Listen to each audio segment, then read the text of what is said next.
আপোনালোকক 10,000 নিদিওঁ এইবাৰ আমি আপোনালোকক 25,000 টকা দিম 25,000 টকা প্ৰতিগৰাকী মহিলাই পাব আৰু ভগৱানে যদি মোক শক্তি দিয়ে এইবাৰ কৈছিলো 10,000 দিম দিলো 19,000 এইবাৰো কৈছো 25,000 দিম ভগৱানে শক্তি দিলে কি জানি ইয়াতকৈ বেছি দিব পাৰো হয় নে নহয় অৰুণোদয় আঁচনি প্ৰত্যেক সমষ্টিতে আমি যদি আৰু 2-3,000 অৰুণোদয় দি দিওঁ তেতিয়ালে সকলোৱে পাই যাব আমাৰ চৰকাৰী চাকৰি ওলাব 2 লাখ 25,000 ওলাব পুলিচত 75,000 ওলাব স্কুল কলেজত 1 লাখ ওলাব nurse laboratory technician grade 3 grade 4 কিন্তু লৰা ছোৱালীয়ে যদি নাৰ্ছ নপঢ়ে নাৰ্ছৰ চাকৰি ক'ৰ পৰা পাব যদি লৰা ছোৱালীয়ে বিএড নপঢ়ে শিক্ষকৰ চাকৰি কেনেকৈ পাব দুখীয়া ঘৰৰ দেউতাক মাকে ইমান টকা ফিজ দি লৰা ছোৱালীক পঢ়াব নোৱাৰে নিযুত মইনা নিযুত বাবু অকণমান কষ্ট কমিছে কিন্তু এইবাৰ আমি এক খোজ আগত যাব খুজিছো এইবাৰ আমি সিদ্ধান্ত লৈছো যে লৰা ছোৱালীৰ পঢ়ুৱাৰ দায়িত্ব সম্পূৰ্ণৰূপে চৰকাৰে ল'ব দেউতাক মাকে টকা পইচা খৰচ কৰিব নালাগে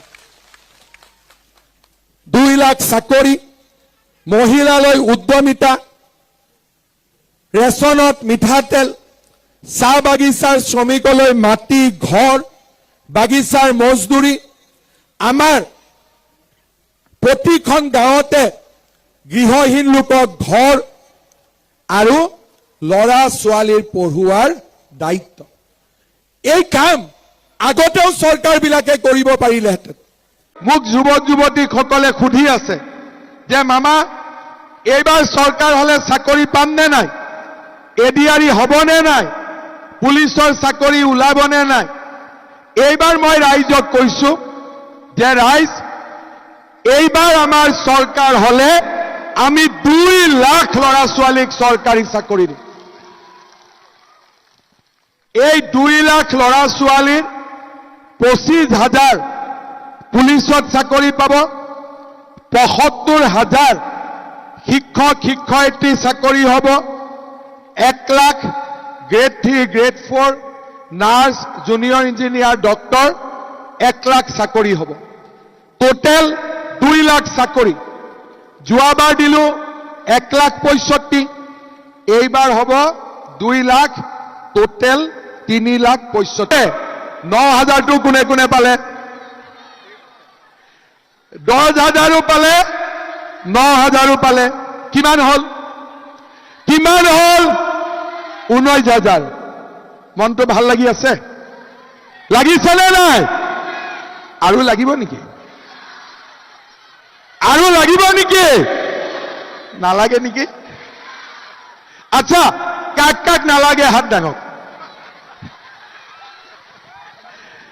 এতিয়া কাক লাগে হাত দাঙক বাপৰে নালাগাৰ ফালে এগৰাকীও নাই লাগাৰ ফালে সব আছে গতিকে য'ত বেছি আছে তাত মই যাবই লাগিব হয়নে নহয় সেইকাৰণে এইবাৰ আমি 10,000 টকা নিদিওঁ সকলোকে আমি 25,000 কৈ টকা দিম ভাল হ'বনে বেয়া হ'ব ভাল হ'ব সুৰেন ফুকনক ভোট দিব বিজেপিক জিকাব 25,000 মই আপোনালোকক দিম 100% হ'ব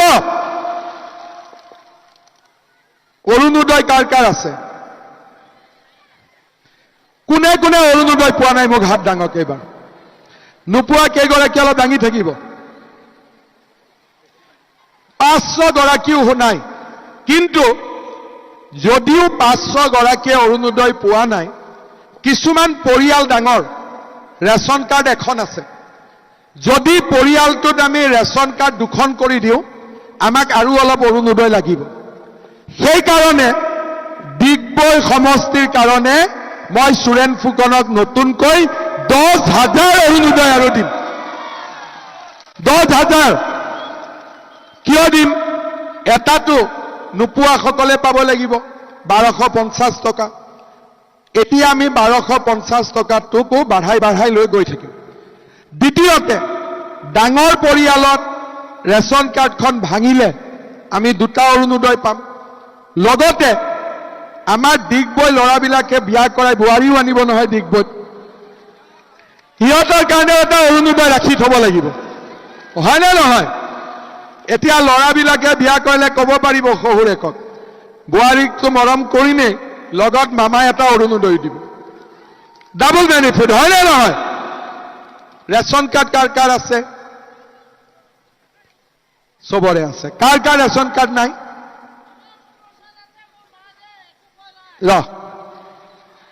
ৰেচন কাৰ্ড কাৰ কাৰ নাই? 50-100 ঘৰ 1000 ৰেচন কাৰ্ড দিলে চবেই পাই যাব। ৰেচন কাৰ্ডত চাউলটো পায়নে নাপায়? পায়নে? দালি পায়, নিমখ পায়, চেনি পায়। দালিটো ভালনে বেয়া? ভাল, কমপ্লেইনটো নাই। চাউল পালো, দালি পালো, নিমখ পালো, চেনি পালো, আৰু কিবা লাগিব নেকি? আৰু কিবা লাগিব নেকি? মিঠাতেল লাগিব, চবকে মিঠাতেল লাগিব। আধা লিটাৰ দিলে হ'ব? আধা লিটাৰ দিলে নহ'ব, পুৰা 1 লিটাৰ লাগিব। ঠিক আছে, দিবতো লাগিব, চবেই খুজিছে যদি, হয়নে নহয়? এগৰাকী আইতাই মোক ক'লে যে মামা, দালিটো পাই আছো, নিমখ পাই আছো, চেনি পাই আছো, চাউল পাই আছো, তই তেল দিবি বুলি কৈছ যেতিয়াও তই দিবি, লগতে চাহপাতটো দি নিদিয় কিয়? মই বোলো এইটোতো বহুত পইচা লাগিব। ঠিক আছে আইতা, চৰকাৰখন ভাল কৰি চলক, প্ৰথমতে তেলটো দি লওঁ, তাৰপিছত আৰু যি পাৰো বঢ়াই লৈ গৈ থাকিম। তাৰ মানে আপোনালোকে চাওক, ল'ৰা ছোৱালীয়ে চাকৰি পাইছে, মহিলাই উদ্যমিতা পাইছে, অৰুণোদয় পাইছে, আৰু আমি ৰেচন কাৰ্ডত চাউল, চেনি, তেল, নিমখ আমি পাব গৈ আছো। এই সুবিধাবোৰ কংগ্ৰেছৰ দিনততো দিব পাৰিলেহেঁতেন। চৰকাৰটো একেখনে, চকীখনহে বেলেগ।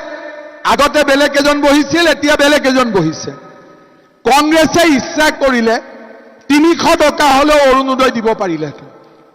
10,000 টকা নহয়, অন্ততঃ 1000 টকাও দিব পাৰিলেহেঁতেন। কিন্তু কংগ্ৰেছে ভাবে যে অসমীয়া মানুহক খুটা কম্বল দিলেই হৈ যাব, বেলেগ দিব নালাগে। আৰু সেইকাৰণে আজি অসমৰ মানুহে কংগ্ৰেছক বেয়া পাইছে যে বিজেপিৰ দিনত যদি আমি এই সুবিধাখিনি পাব পাৰো, কংগ্ৰেছৰ দিনত কিয় নাপালো? তাৰ মানে কংগ্ৰেছে আমাৰ কাৰণে কাম কৰিব নোখোজে, আমি কংগ্ৰেছক ভোট নিদিও। আকৌ এবাৰ বিজেপি চৰকাৰ, আকৌ এবাৰ মোদী চৰকাৰ। আৰু আজি মই দেখিছো অসমৰ চুকে কোণে ৰাইজে বিজেপিৰ চৰকাৰ বিচাৰিছে। শ্ৰদ্ধাৰ ৰাইজ,